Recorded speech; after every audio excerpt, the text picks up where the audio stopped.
Hello বন্ধুরা, তো দেখো চলে এসেছি আমরা যোধপুর থেকে মাউন্ট আবুতে। আর মাউন্ট আবুর হোটেল রুমের একটা রুম ট্যুর দিয়ে নিই। দেখো মোটামুটি খারাপ ছিল না, ছোট্ট একটা রুম। তো এখানে আমরা 2 দিন স্টে করেছিলাম মাউন্ট আবুতে।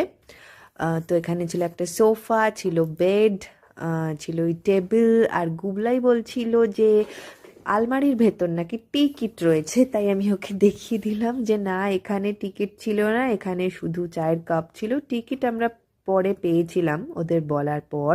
তো এই হচ্ছে আমি খুবই বিধ্বস্ত অবস্থা, সারাদিন ঘোরার পর তবে এসে পৌঁছেছি এখানে। ওটা ছিল বাথরুম পর্দা দেওয়া।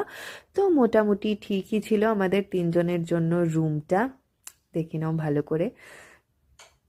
তো তারপর আমরা একটুখানি বেরিয়ে পড়েছিলাম মাউন্ট আবুতে, একটু পায়ে হেঁটে পথটা দেখতে। যেহেতু আমরা একটি ট্যুর এজেন্সির সাথে গিয়েছিলাম, তো সেই জন্য নিজেরা ঘোরার সেইভাবে কোনো সুযোগ পাচ্ছিলাম না।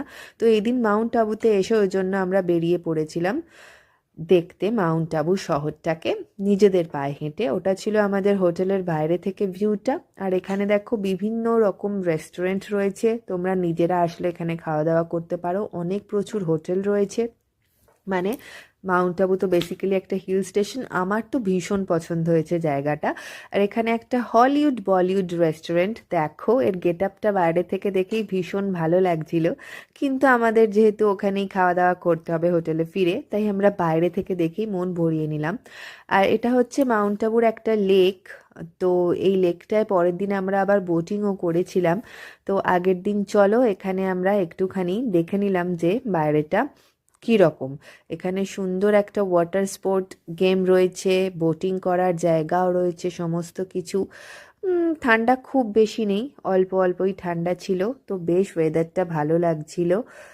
আর এখানে তারপর আমরা আবার বেরিয়ে পড়েছিলাম এই লেকটা থেকে। আর তারপর আমরা রাজস্থানের এই লোকাল মিষ্টি, এটা হচ্ছে ঘেভার। এখানে হচ্ছে ক্ষীর ফুটছে বা রাবড়ি তৈরি হচ্ছে। তো আমরা রাজস্থানের লোকাল খাবার সেরকম কিছু খেতে পারিনি, যেহেতু আমরা ট্যুর এজেন্সির সাথে গিয়েছিলাম, ওদের সঙ্গেই খাওয়া দাওয়া করতে হচ্ছিল আর কি।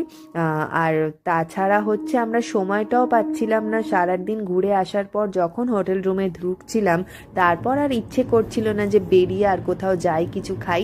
কিন্তু মাউন্ট আবুতে আমরা যেদিন বেরিয়েছিলাম, তো আমি আমার বরকে বললাম যে ঘেভারটা কিন্তু খেতেই হবে। আর এটা ছিল পুরো গাওয়া ঘিয়ে ভাজা, আর তার উপর থেকে এইভাবে রাবড়ি দেওয়া, জাস্ট অসাধারণ ছিল। এটা দেখে এখনো আমার জিভে জল আসছে। রাজস্থানের আরও ব্লগস নিয়ে আসছি, সাথে থেকো।